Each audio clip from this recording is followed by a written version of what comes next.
Hi, everyone. Welcome to the Seattle Angel Workshop Series.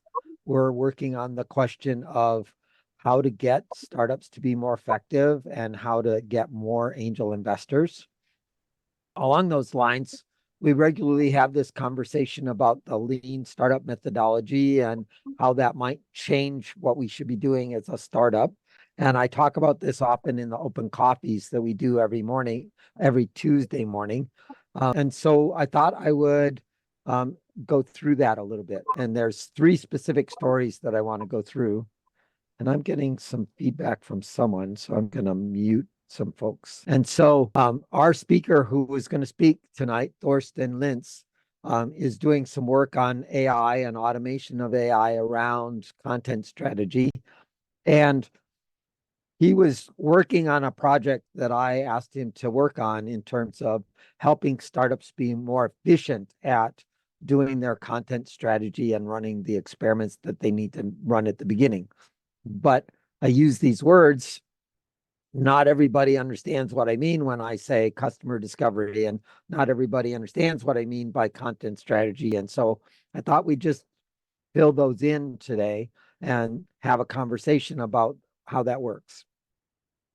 Any questions? No? All right. So I don't see other folks coming in. So I have two talks.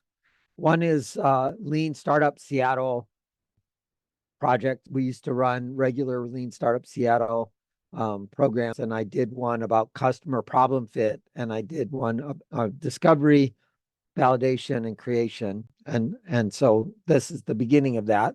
And then I did a follow-on talk, which was the Lean Angel and the startup, which is a little more detailed on that. How many of you have done Lean startup work? Everybody's done a Lean startup canvas. I have not. Yeah.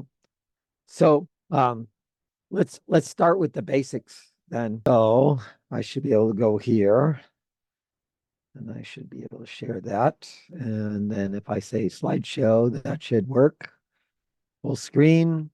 So are you seeing the title page? Yeah, all right. So this is the Lean Canvas.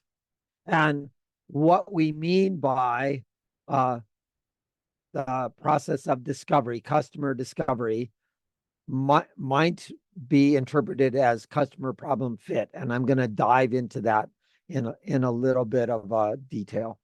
And so we're starting with this book that Steve Blanks did called The Four Steps to the Epiphany.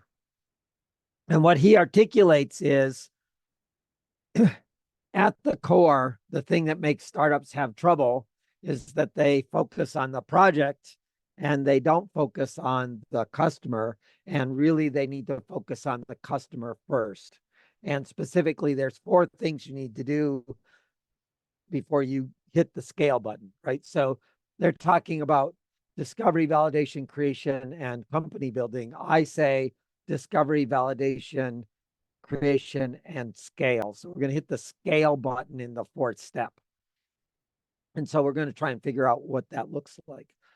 And so we're going to run a bunch of experiments and try to learn early on so that we can focus what we're doing so we optimize our learning in the process. But customers come before product. So specifically, we're looking for customers and we're looking for the early adopters in that. We're looking for the problems and what they currently do. And that customer problem fit then allows us to learn a bunch of things that are critical. And we're going to ignore the second pass. We're going to fold up the Lean Canvas and just do those two boxes. And when we say customer, we mean somebody who will pay you, and not only someone who will pay you in a theoretical sense, but people will pay you right now. Because as a startup, your number one goal ought to be to run as fast as possible to cash flow positive. And if you don't have that as an urgent goal, then you often get yourself stranded. But we want to distinguish the happy cheerleaders from the customers that need us. And if we don't run experiments early, then we ask a bunch of happy cheerleaders about things, and they're happy to fill us up with lots of tasks that don't have anything to do with what will motivate people to buy our product. So we really want to understand who's a customer, not what is someone that would look like from an MBA point of view if we got a persona, blah, blah, blah. But really, who will pay us today for something? And I would argue that you have a dozen things that you have right now that you could sell today, which is why when folks tell me that they're a stealth startup, that I get somewhat frustrated, because the startup should be starting with a narrative, and that narrative should be driving the process of separating the potential customer from the real customer and teaching you who the subsegments are. And if you don't say anything to anyone, then you're not doing any customer development, because you can't find them because they can't find you. So what our goal is then to go through the process of looking at the customers and looking at the solution, and from that discover, customers and problem, not the solution, customer and problem. We're going to look for the early adopters. We're going to break out subsegments, and we're going to look at the existing alternatives, and we're going to interview the subsegments against the competitive matrix of things they currently do. From that, we will then find a set of features that some people like a lot and some people don't like, and some people wish were different. And from that collection of this submarket has a need that's unmet by all the existing alternatives, we can derive the unique value proposition, and from that derive a solution proposal that's unique in the market. And without this understanding at the beginning, then we get I have a customer, and now what I need to do is beat that hammer on that one thing, but we don't understand the submarkets.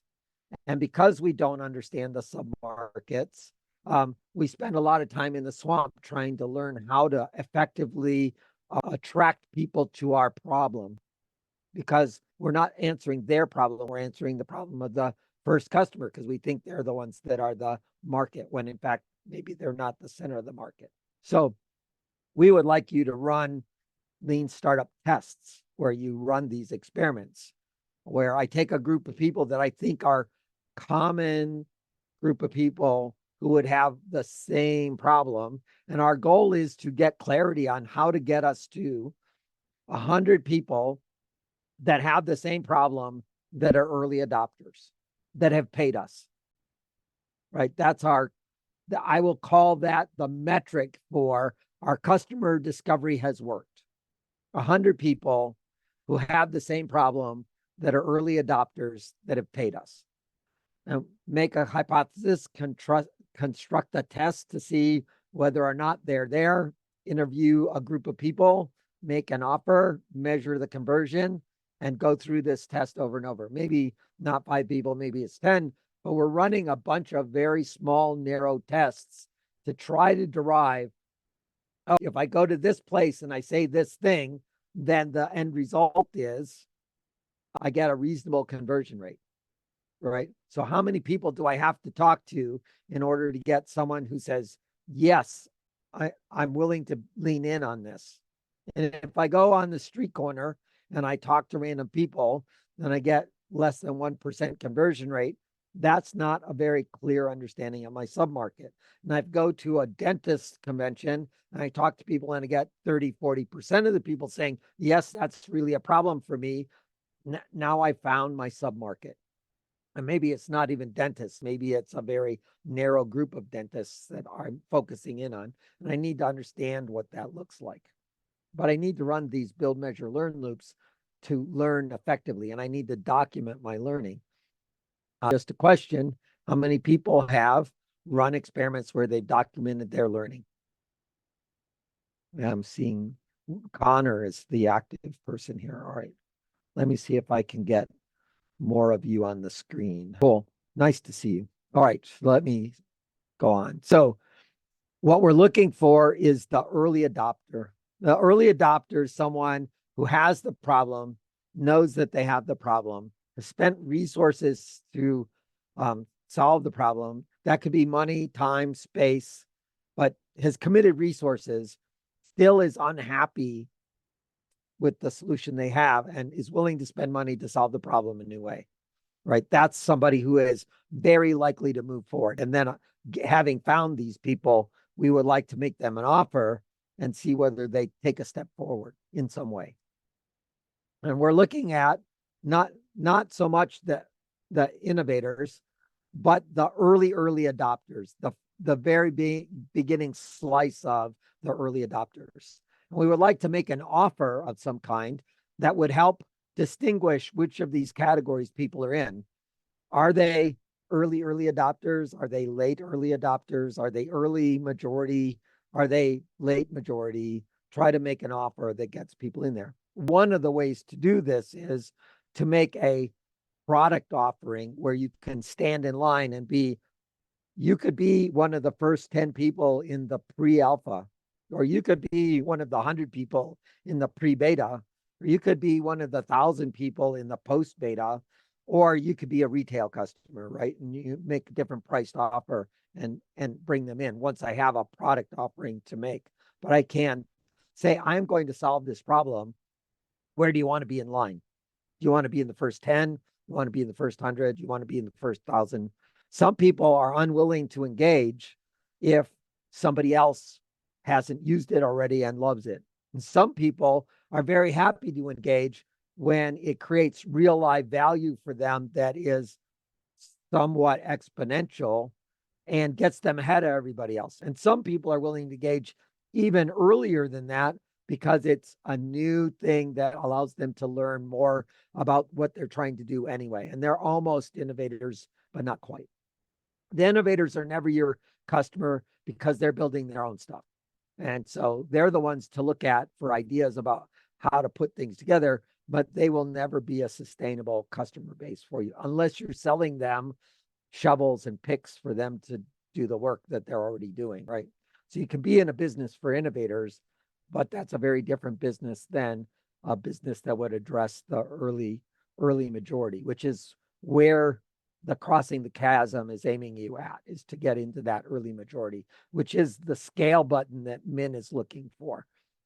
Is how do I get to that early majority? Well, if you haven't done the work for the early adopters, it's hard to get the late early adopters, and it's really hard to get to the early majority folks. So we're going to have this notion of early market attractiveness. We're going to aim for doing customer problem fit and find 100 people that pay us around solving the problem. We're going to then ask them, does this solution that I've come up with meet your needs? And we're going to watch the conversion rate. Now we have real live customers who are going to tell us yes or no on the conversion rate. If we do not have like 50, 60% conversion rate, we've made a mistake somewhere and we need to go back and work on it until we get a high conversion rate.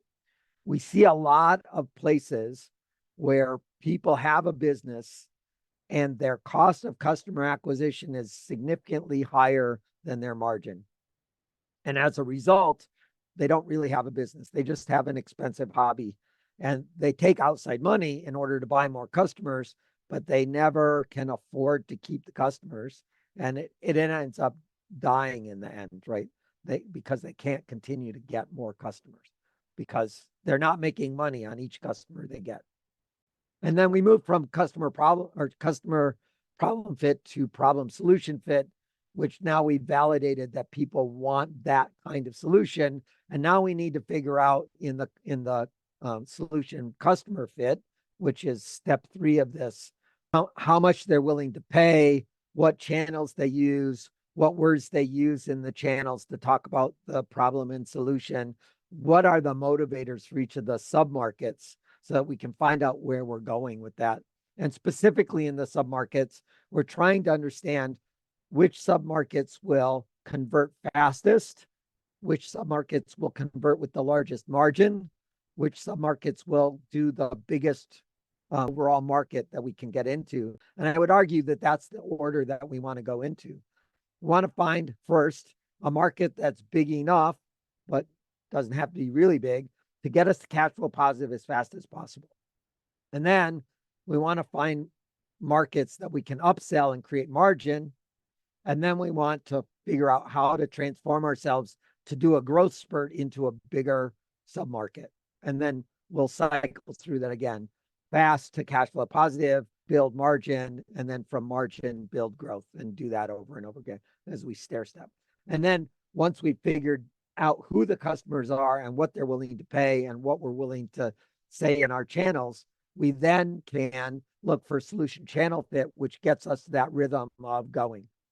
So I would ask you, as a conversation, what do you think your key metrics are in your business that you would use to say, I've hit customer problem fit, and then we'll walk through these steps. Anybody have any conversation about they want to make? Connor? Yeah, I think for me, like absolutely retention is my number one that I'm looking for. It is a B2C business. And so what I want to be seeing is that customers are coming back using it every week because that's kind of the modality.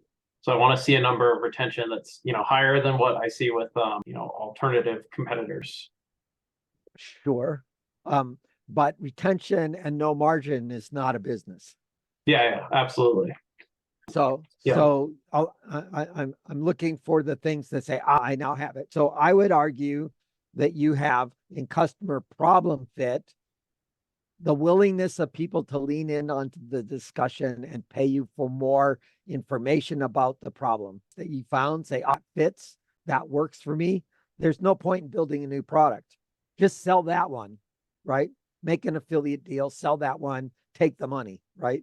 But if there's a group of people that are solidly dissatisfied, now that ratio of satisfied to dissatisfied people starts becoming important. Yeah, one thing that we found in our surveys is that the majority of respondents didn't have any alternative, which is at one point a concern. Is the problem big enough? But on the other hand, one thing we added in that survey was how much would you be willing to pay? One thing I regret doing is not having them able to pay right away, prepay. Right. And then we could have So- refunded the money, right? Even if we, Right. So just I think not to actually take it. that the notion of would you, could you, should you, Right. willing are all words you should not use in the process of early customer discovery conversations. And more importantly, the thing that you're selling does not need to be the product. And so if you make an offer, the offer can be for a thing you can deliver today, not the product you think you're supposed to build. And so when we are attached to the solution already before we found customers, we'll call that the solution trap. And 90% of the companies coming through Seattle Angel Conference are stuck in the solution trap. They've not talked to enough customers. They don't have clarity on the customers. They have certainly no clarity on their submarkets. And they're wallowing in the swamp of customer development because they can't quite get anybody to buy this product they built, which is so great, because they haven't actually talked to anybody about what's the key feature that's important to you that causes you to spend money with me. So when we get to problem solution fit, we would like to look at the metric, the conversion metric of, yes, sign me up for, being in the alpha development, or sign me up for being in the beta development as we define, I would pay you for that solution, right? And at that point, when you get to step 2, which is customer validation, you can actually sort them out into the early adopters and the other folks in terms of where they're willing to spend their money.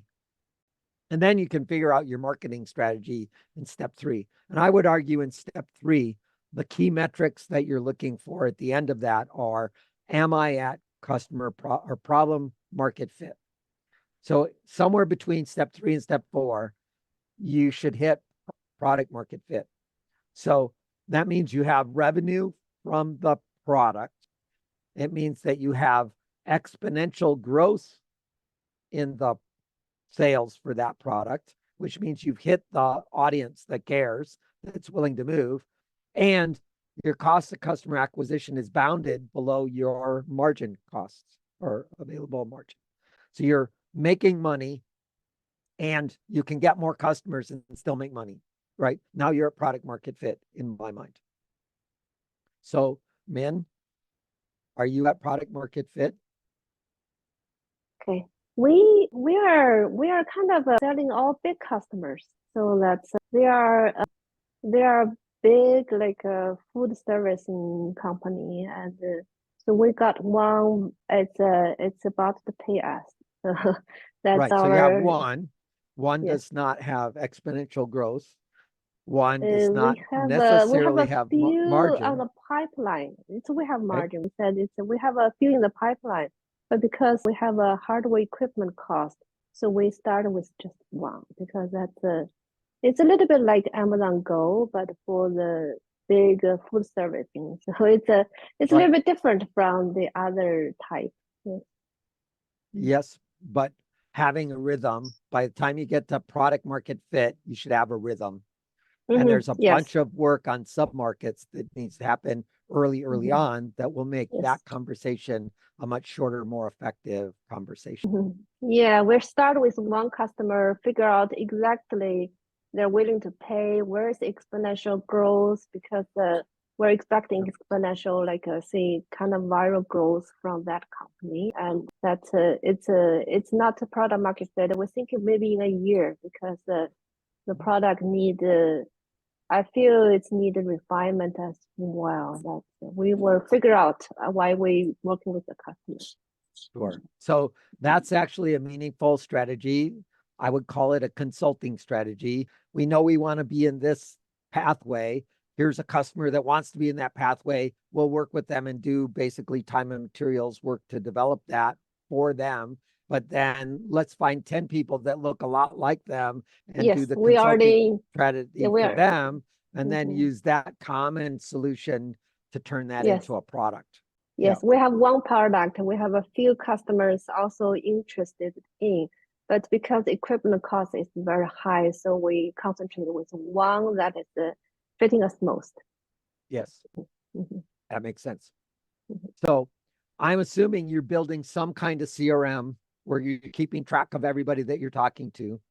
I'm assuming, as you build a thing, like I build a website and then I need to get 1,000 people to the website, which of those is easier? Building the website's much easier than getting 1,000 people to change their behavior and show up. So to get that 1,000 or better yet, 10,000 people to show up at the website, you have to do your customer development work, which is why building the CRM of all the people you want to engage in is an important thing, right? And you get their information, their contact information, and somehow you're going to record it and organize it into learning and specifically utilize some kind of experiment report. I talk to these people, they're in this sub-demographic, this is what I learned. And I'm going to run a bunch of experiments against it. This is the broader Lean Canvas experiment thing. So Connor, you sort of were the fast guy to raise your hand around Lean Canvas.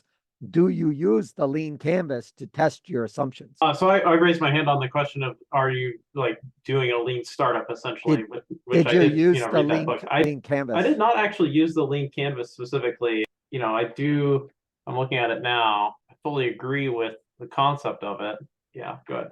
That I want people to take away is that customer development happens before product development. A lot of people talk about being iterative and doing MVPs and all of those other conversations. But the fundamental idea is customers before product. And if you do that, there's a bunch of experiments we can run. And what I'm saying is close up the Lean Canvas to a narrow set of equations and do customer discovery to find customer problem fit early on.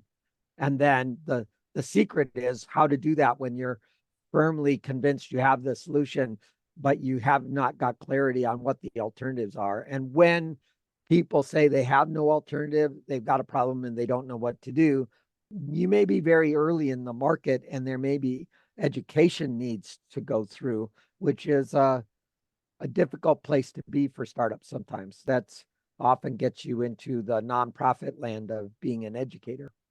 In any case, there's a couple of things like the validation board that allows you to manage the process of running experiments. And if you just look for Lean experiment report form, there's a dozen of them out there, but you should pick one and run those experiments.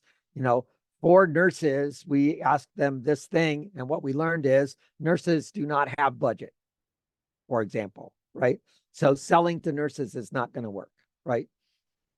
Talk to doctors. Doctors also don't have budget, but they have influence over budget, that kind of conversation. Lots of things that you're going to learn about that process. So when you are interviewing these people, and when people say I'm sending surveys, then I get nervous again, because a lot of things that you can learn come from watching people fidget and be unhappy. And at the very least, you should be doing a Zoom call, if not meeting them in person.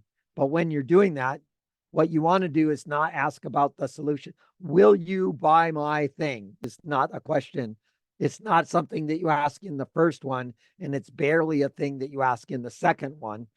And so we're staying away from the solution where we define the answer already and thereby eliminate all of the possible things we could learn about the possible problems we could solve that might be much better and much more interesting. And certainly the mom test is a reasonable pathway to do that.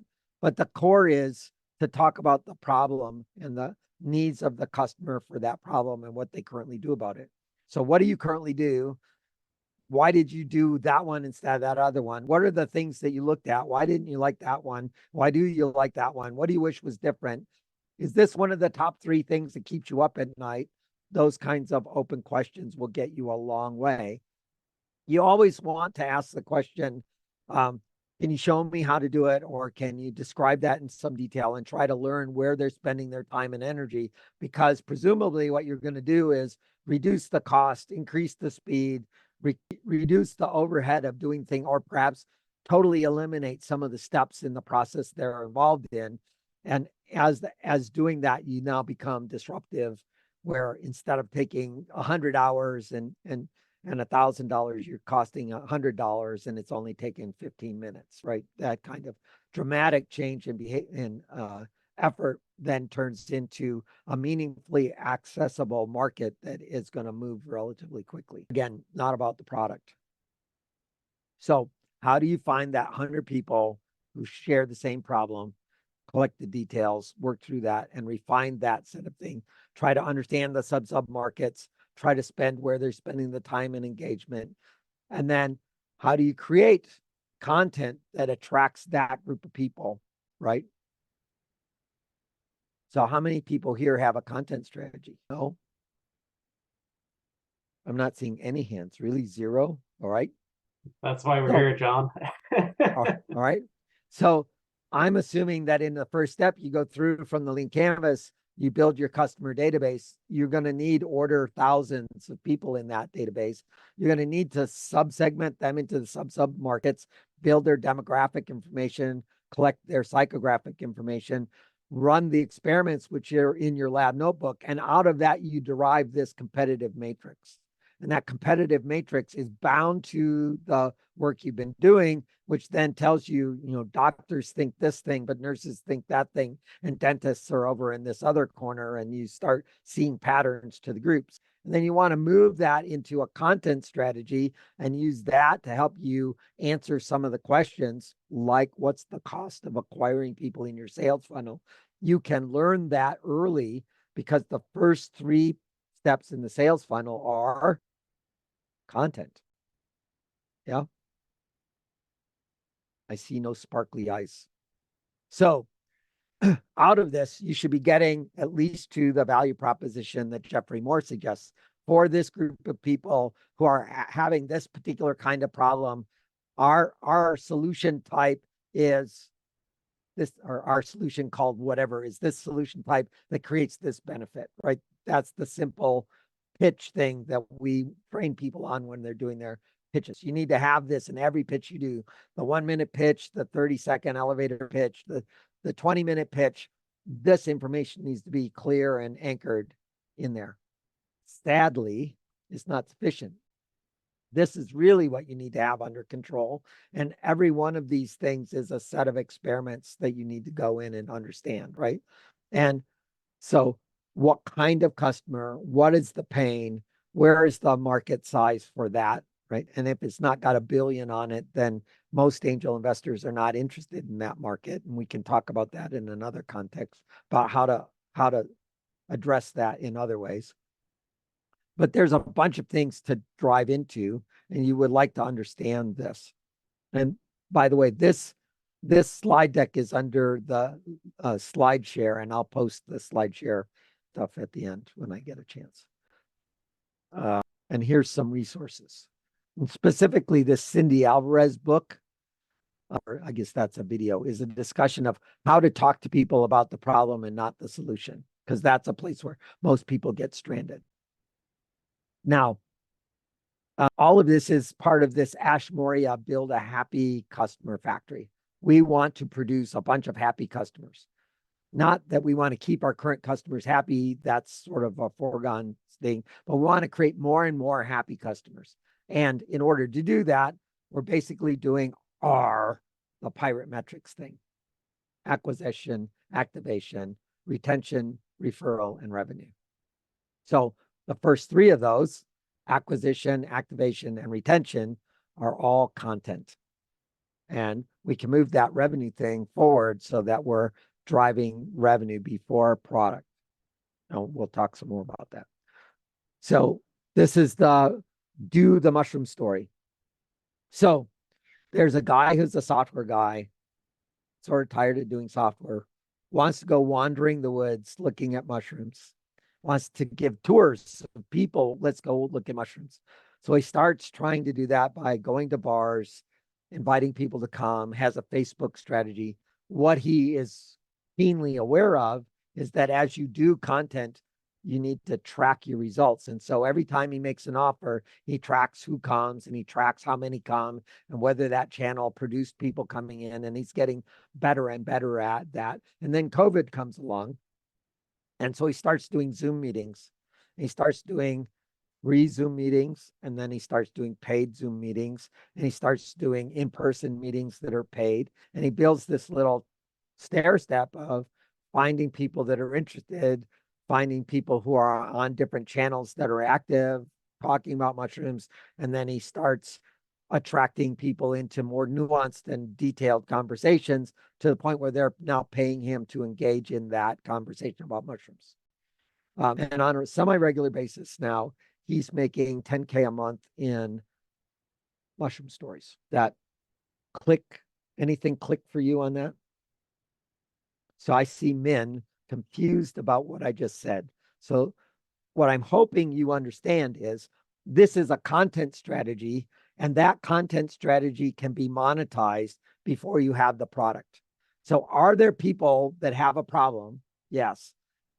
Do you know the sub-market? Yes. I can run an experiment where I offer a free Zoom meeting and see who shows up. So I offer 100 people, hey, there's this meeting about this problem. And then you see how many people show up to the meeting. And you can start measuring that. You can start saying things that will bring people in.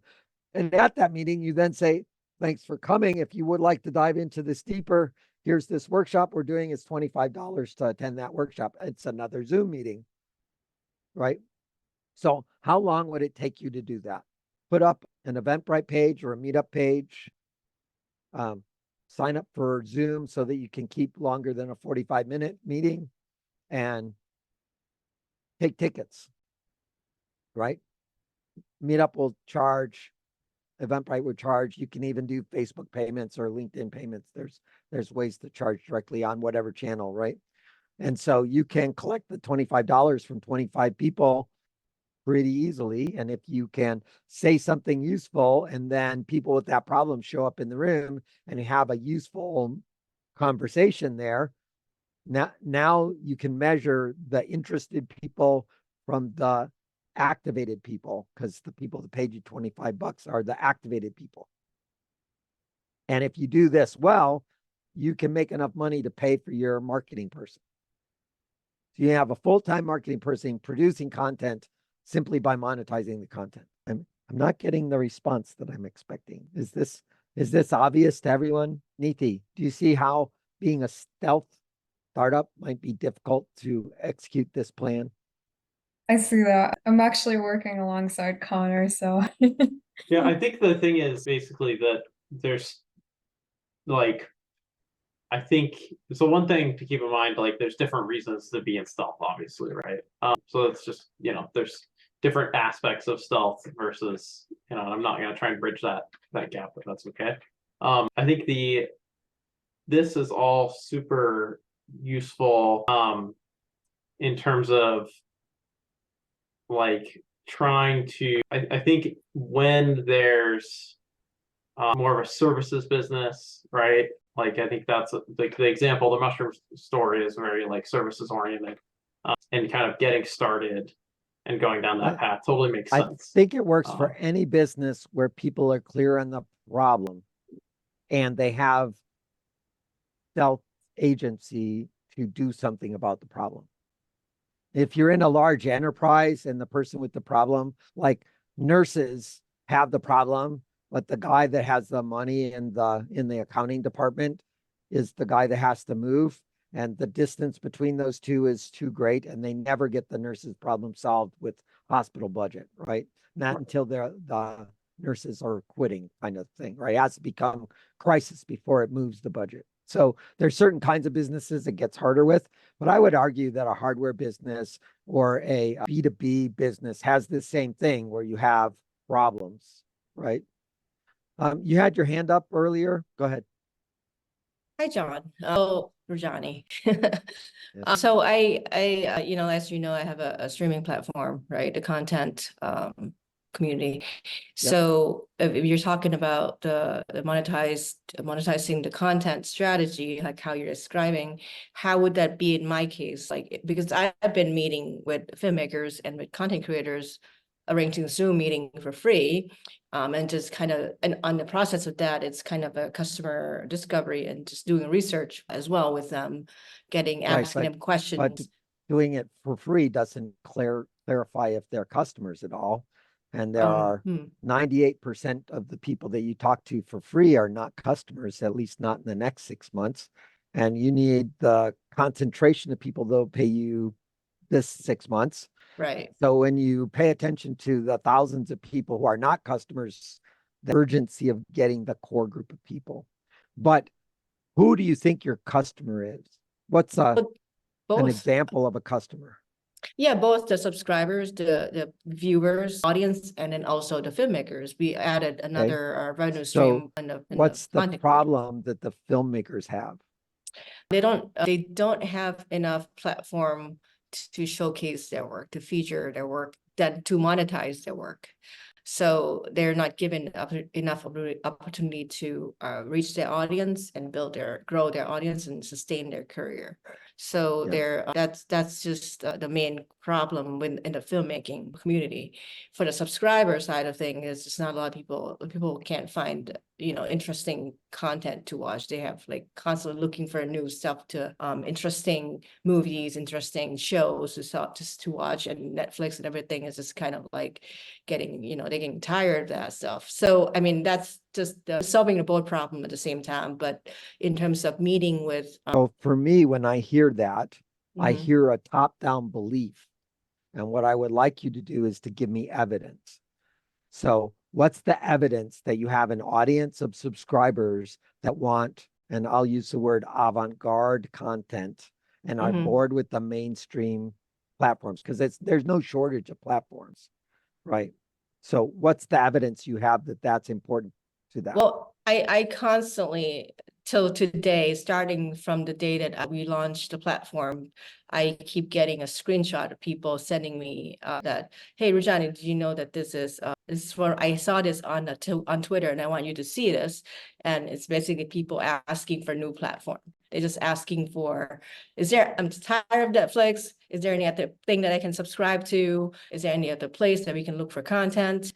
And that's just been coming through here and there, like every week, like every. So how do you turn that into a sale?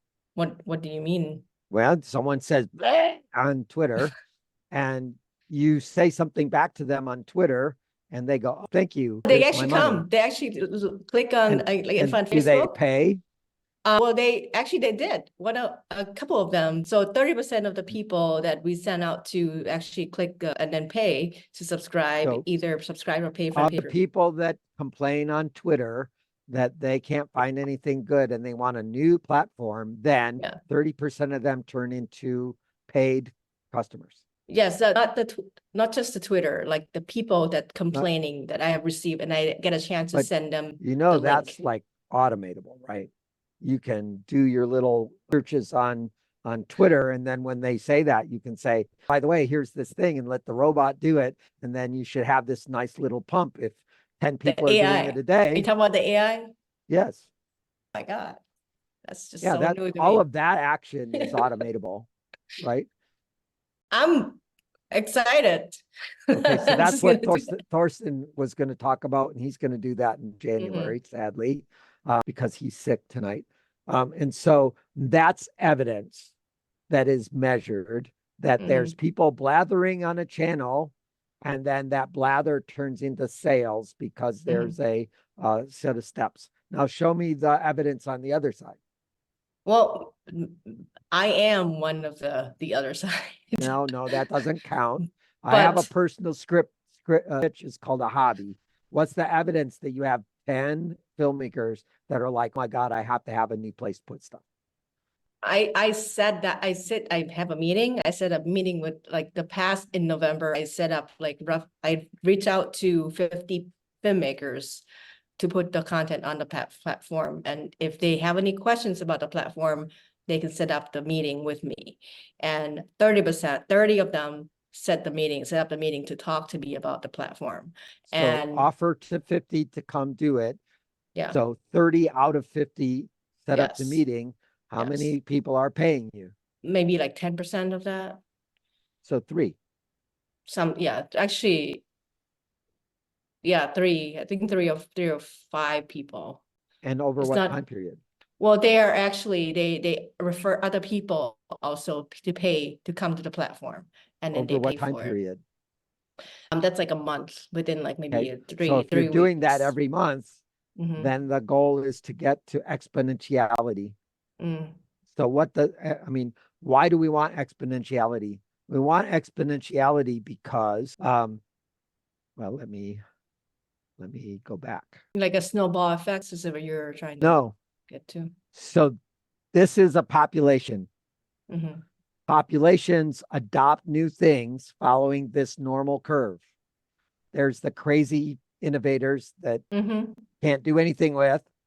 There's these early adopters. And then when you get into the flow, the sum of that group is exponential. So the first half of the normal curve, the sum of that looks like an exponential curve. So we should see when an audience says that's a behavior I'm going to change, then that audience changing its behavior looks exponential. Mm. And so that looks like 1 or 3 to 5% week over week growth in revenue, or it looks like 25 to 30% month over month growth in revenue. And let me urge you to try week over week with a 4-week rolling average instead of month over month, because you'll take a lot of the noise out of the system. But because it follows this normal curve, then when you've hit a market that is now paying attention, you should get exponentiality for the first half of it. Right. And then presumably we get big enough that we've sold or exited or otherwise gone public by the time we get to big, because we got a big market that's gone somewhere. And now What- all the financial people come in. Quick question, what's the time frame are you like referring to? Like, what are you suggesting Well, time frame of this?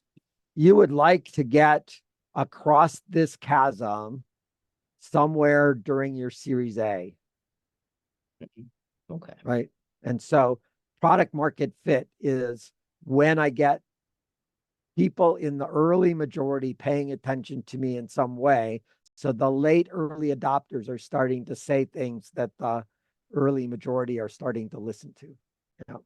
Okay. So I think you can run content about that directly.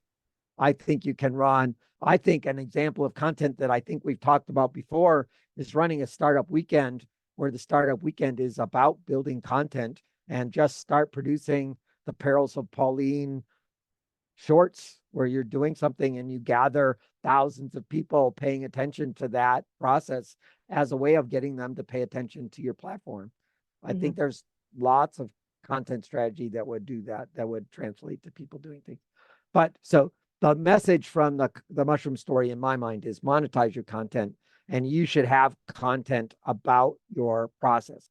Specifically, if you're an expert in what you are building a product for, that expertise is something you can talk about. If nothing else, you can go interview all the people that use all the existing alternatives and have them explain why it doesn't work.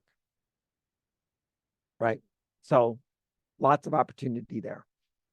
And Zoom meetings are relatively cheap ways to get thousands of people through a program without having to do too much. But you could go to do booths at conferences, or you could be a speaker at conferences, or you can write newspaper articles. I mean, there's lots of content opportunities where the end result of that is someone signing up to get a thing, where that thing is education or information, not the product. So then, Tom's Hardware. Anybody bought a new phone recently? No. All right. So you buy a new phone, you go to Google and you say, how is a Pixel 5a different than a Samsung 22, whatever, right? And up comes Tom's Hardware, and it does a comparison between the two phones, and it does a detailed analysis of the two phones.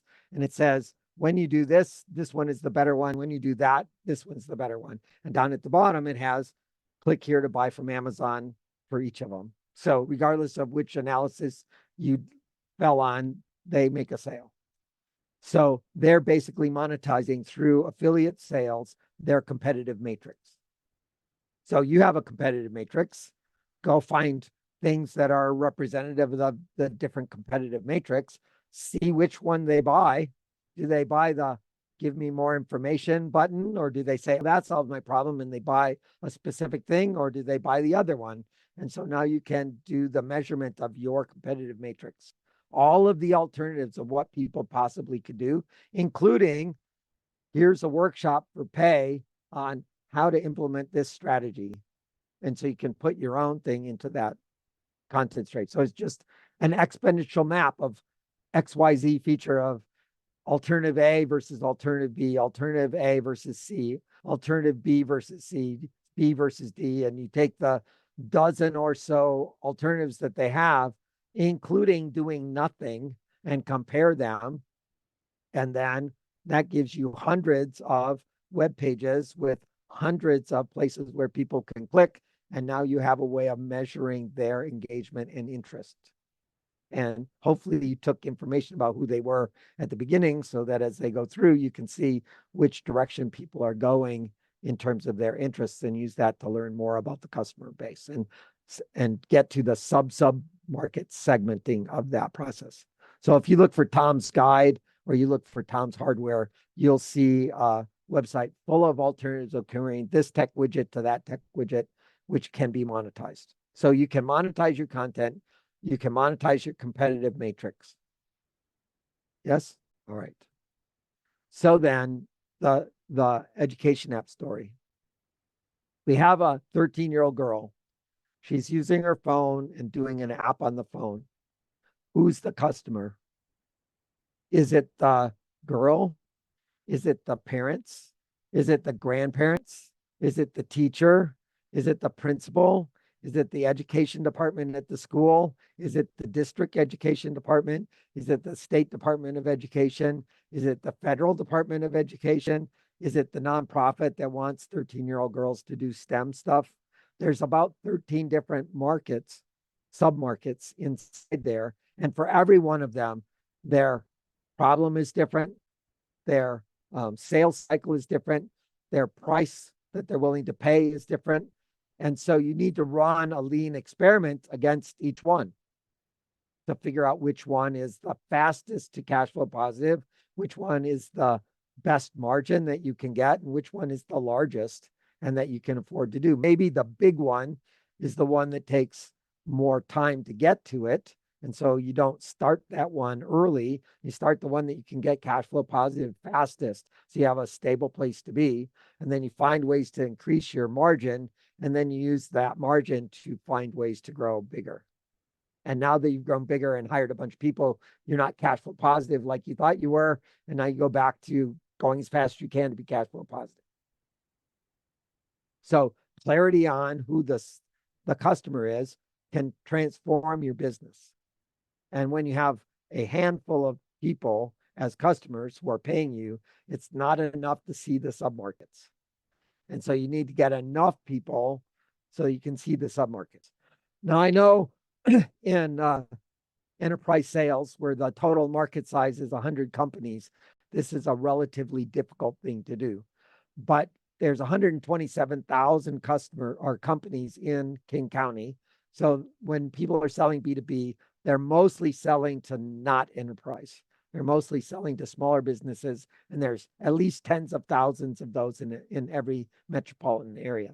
So having more than 100 that you run some kind of engagement with is probably worthwhile for you to understand whether you should have this kind of business or that kind of business as your main target if you're doing B2B. And the same thing with B2C. Doing all doctors is a very difficult thing. There's very specific subgroups that will activate quickly, and you would like to get narrow on that sub market where you can. And you can do that by thinking out the equivalent of the education app story. Who are all of the possible customers? And then go find 10 of them and run an experiment. Go find 10 of the other one, run an experiment, and drive those. Very quickly, some of those will drop it to zero, and they're totally not interesting. You get very negative results from people. They're not willing to come to the info sessions. They're not willing to buy at all. And you run that a couple of times and done, right? So what will that take you? That'll take you maybe, I don't know. Once you get the names of the people, it's going to take you about 15 minutes to discover that nobody signed up for anything. Then the answer becomes no. All right. So that's the end of what I have in this set of things. I can do other things if people want. Is this helpful at all? Yes, this is helpful. It's very interesting, and I think I am learning. I will definitely go over the recording to dive even deeper. I'm hoping that people get that monetizing your content strategy has a lot of value for you. Would also like to say that early adopters are often urgently in need of having the solution quickly, and therefore they're often willing to pay more than people later on in the sales process. So it may be counterproductive to you to be offering for free your services when you could charge not only a price, but a high price for doing it. And maybe that high price might even be time and materials kind of prices for the pre-alpha customer, and then work that down into a post-beta customer later at a retail price, right? And so maybe you're charging 10 times the retail price, or maybe even 100 times the retail price in the beginning to filter out all of the people that are interested but not customers yet.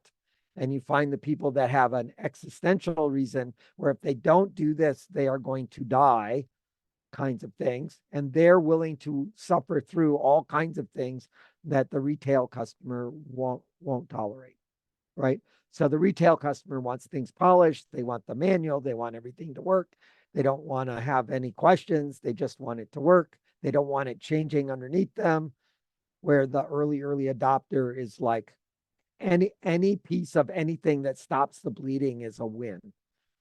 And so you might start there with paying customers trying to move that forward. So I guarantee for every idea you have, if there's a market for your idea, there's one company somewhere in the world or one person in the world that will pay you time and materials to build it for them as a one-off.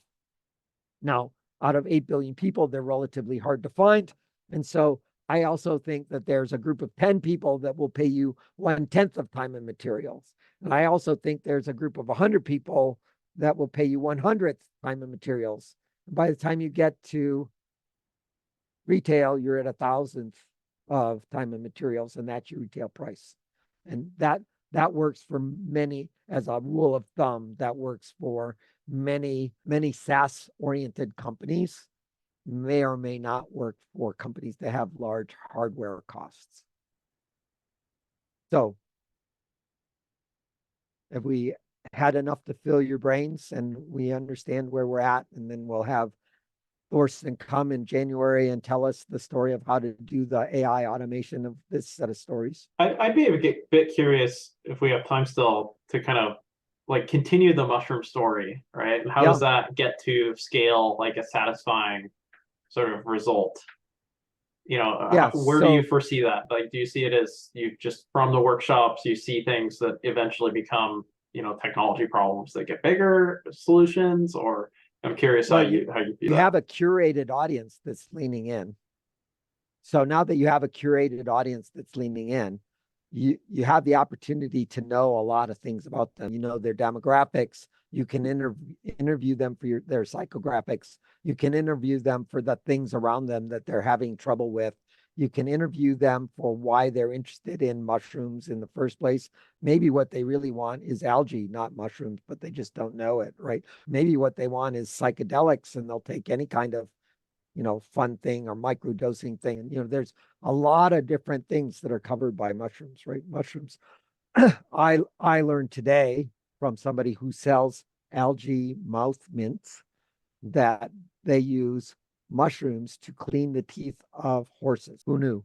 In any case, you have a group of people that are curated to interview, and you can learn a lot about the submarkets very clearly, and you can find a problem to solve that's a nuanced problem that you can then find the size of the market in that is quickly addressable. And I would take that opportunity and take the money and, you know, ratchet up a level. Got it. Any suggestions? You know, imagine that somebody did sort of something similar and got to that sub segment and is now looking to market that through content, right? Is the idea sort of, Well, so you know, still I- doing the mushroom I- story, or well, yeah. I understand the customer, right? I have gesture turned on. Isn't that interesting? This is something that I just learned that I have. Yeah. Stop the gesture and then it goes away. And then I've do never this seen and it comes. before. Yeah. I'm not sure how long it takes for it to decide that that's a good thing, but there it is again. All right. That's what happens when you buy new computers and they have new software on it that you don't know what all the things are. I have an audience. I'm clear on the message that audience needs to hear because I've got enough of them that have responded. I'm keeping track of my cost of customer acquisition. I'm keeping track of the language I'm using down the channels, and I run my experiments down the channels. So I know which channel, I know what my cost is of that channel. I know what the content keywords are. And now I just need to build a heartbeat on that, right? And so then we're into regular old content management, right? How do I find people? How do I attract them into engaging? And usually the answer is not to sell them. The answer is to create value, and then every now and then tell them about your opportunity to buy something.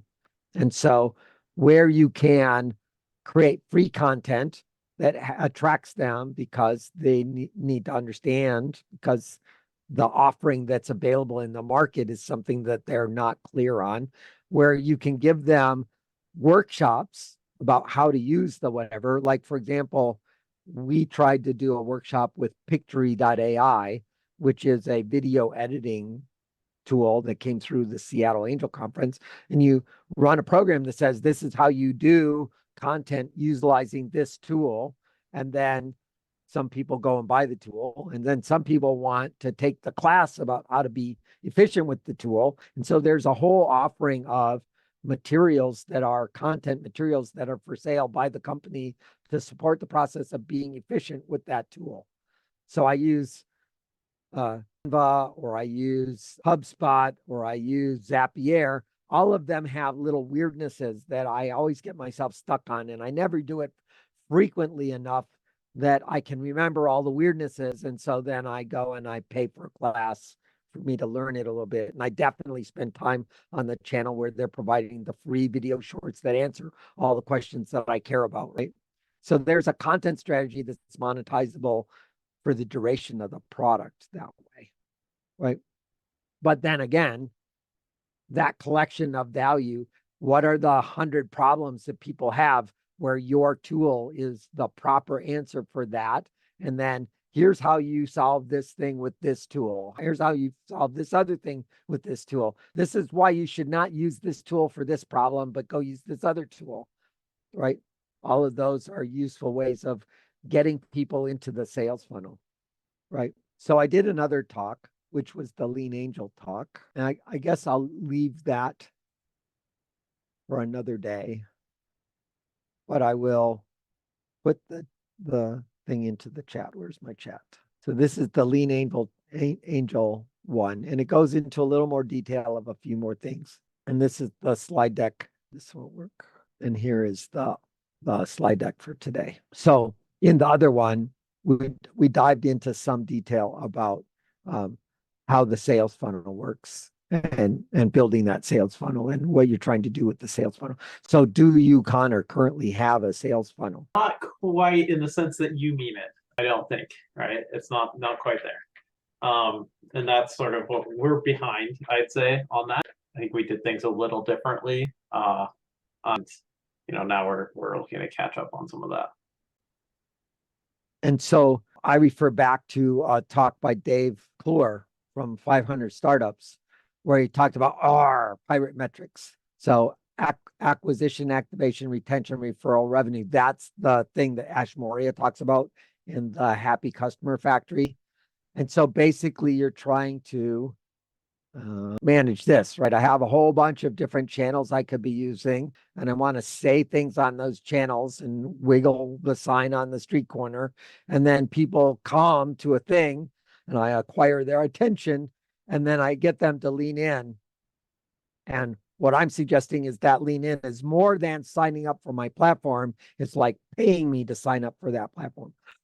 So when we did that picture of the guy with the $5 bill, we were at a startup weekend. He was on my team, and our offer was sign up for our newsletter and pay us $5. And so you can sell the access to information as a way of measuring people who care, compared to the people who would sign up for the newsletter without paying. Those are two different levels of value of the list. So you would like to charge the $1 or charge the $5 or $10 or whatever, and validate that they're willing to open their checkbook to lean in on the process in some way. And then you can work on the referral loop and the retention loop and the revenue loop. And again, acquisition, activation, and retention is all content. And then sharing the content to other is referral. So you can argue that some part of that fourth step is also a content strategy. And this is true whether I'm pre-product or post-product. I need to have this built. And specifically what I'm trying to do when I do that is I'm trying to measure the conversion rate as I move step by step through the sales funnel. So it doesn't help me to tell me that the number of people that are paying members of my thing are X if I can't compare how many people I had to talk to get the new ones this month. Because if I have to talk to 10,000 to get the one, my cost of acquisition is way too high. Any other thoughts or questions? I'm happy to discuss this. We talk about it on Open Coffee every Tuesday morning and dive into examples with people real time. We will take the idea of this and turn it into automations with Thorsten over a series of a few workshops with him, and he's going to pick up the conversation in January. And I'm currently working on laying out the workshops for January and February. So stay tuned to the group. If there's questions, I'm happy to answer them. Otherwise, thanks for coming.